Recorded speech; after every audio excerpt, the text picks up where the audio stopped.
Hello, ഞാൻ doctor Aishwarya, oasis ആയുർ clinic, Chamakkala. ഇന്ന് സ്ത്രീ പുരുഷ ഭേദമില്ലാതെ നമ്മളിൽ എല്ലാവരെയും അലട്ടുന്ന ഒന്നാണ് സൺ ടാൻ. അതിനായിട്ടുള്ള ഒരു റെമഡിയുമായിട്ടാണ് ഞാൻ ഇന്ന് വന്നിരിക്കുന്നത്. ചൂടാക്കിയ മഞ്ഞൾപ്പൊടി അല്പം, 100 ഗ്രാം കടലമാവ്, 50 ഗ്രാം രക്തചന്ദനപ്പൊടി ഇവയെല്ലാം യോജിപ്പിച്ച് ഒരു ജാറിൽ സൂക്ഷിക്കുന്നത് നല്ലതാണ്. നമ്മൾ കുളിക്കുന്നതിനും തൊട്ടു മുൻപായി ഇതൊരു സ്ക്രബിംഗ് രൂപത്തിൽ നമ്മൾക്ക് ഉപയോഗിക്കാവുന്നതാണ്.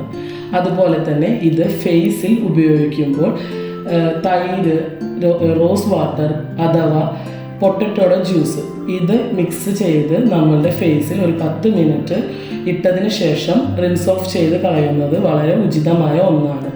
ഇത് ഉപയോഗിച്ച് നോക്കി ഫീഡ്ബാക്ക് അറിയിക്കുക. ഇനിയും നല്ല നല്ല ടിപ്സുമായി ഞങ്ങൾ വരുന്നതാണ്. അതിനായി ഞങ്ങളുടെ പേജ് ഫോളോ ചെയ്യുക. Bye bye.